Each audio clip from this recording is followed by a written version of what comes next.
I grew up on Haida Gwaii all my life, and my parents are Elizabeth and Victor Thompson. They've taught me to live off the land.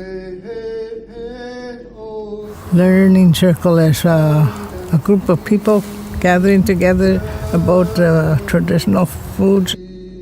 We get together with people all over the islands that are interested in bringing local food.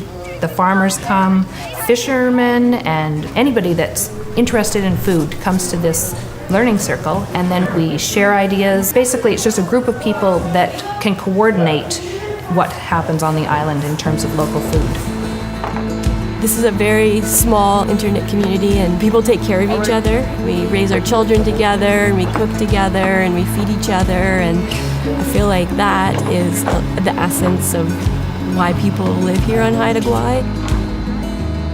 When you clean the slate before Farmer School came in, every school, hospital, or every kind of food institution has like, go to the grocery store, buy their food, cook their food, deliver the food, people eat the food. And what we're trying to do is create a new food system. I really want to see kids eating healthy food. The school's kind of evolved from, yeah, we should have fresh food, let's buy it at the store, to let's buy it from the local farmers, which really is great. It brings together all these people from different backgrounds, the farmer, the school, the principal, the teacher, the harvesters, the Haida elders who are knowledge keepers of food processing and gathering. And you have all these people coming together and creating a vision. Food keeps us connected to the land, it keeps us connected to our traditions, and we really want our kids to be taking part in that. What I enjoy about it is that's the way we learned. Our family took us out fishing, right? And taught us how to fish so we can look after ourselves here. And the school's got it in their school system now. So you're actually doing it on-hands experience. The kids learn to get their hands dirty and how to cook these variety of seafood and vegetables and Haida traditional foods. It's good that school is adapting to this area, and the people here, I mean, like Dan and a few other teachers, they're really committed. They work hard on making sure it's successful. I got a phone call from Reg. He was out with Angel and Hannah, and he said, "We're at the docks, come on, we got some halibut." So I went down with the cooler, and here they are. They just went on ice last night as soon as possible, and they're here. That's the way to do it, right, Eli? Yeah.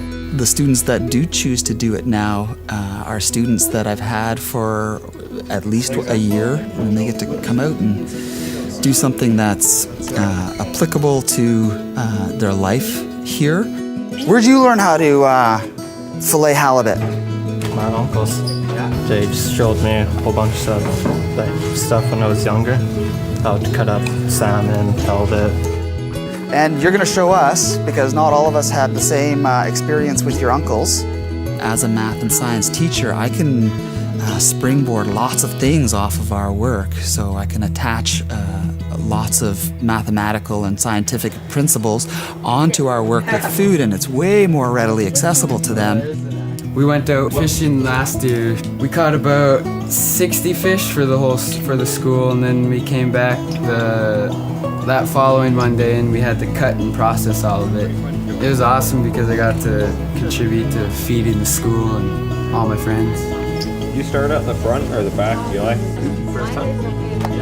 Farmers and schools got together where schools created kind of like a big list of what they use over the school year, and farmers look at it and know that, okay, if I grow these things, that schools can purchase these, and then there's stronger commitments that can happen. And I think that we've also had rich discussions with cooks and teachers on how to introduce and expose kids to new foods in a variety of ways that are positive, so they learn to like new foods. As a learning process for me too, just learning how to use all this fresh food and fresh veggies. You're lucky though, when I was a kid we never had this. Same thing, find the bone, okay? And go down. Look at that. natural. It's in my DNA.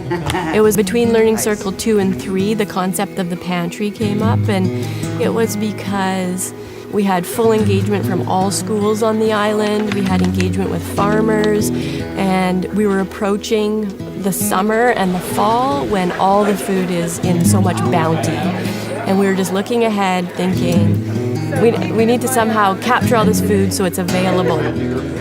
There's already a culture around growing food and harvesting, but that connection, that link from getting it from people farming or harvesting into the food service programs, that is what was missing.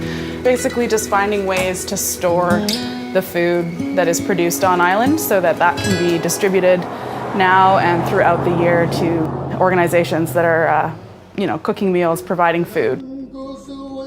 I'm really happy that this farm to school has started because the foods that are gathered here on the island are so rich in nutrients. I found it very valuable knowing that there's a lot of people that are gardening and gathering and working with these foods on the island. The health and nutrition and the physical activity aspect of farm to school, to me, it makes sense. People are moving their bodies and connecting with their food, and that reaches out to a health aspect that really resonates for me as a dietitian. But it feels bigger than that. It's like more of a holistic approach to well-being. It's not just the physical, but it's the physical, the mental, the emotional, and the spiritual well-being of all people.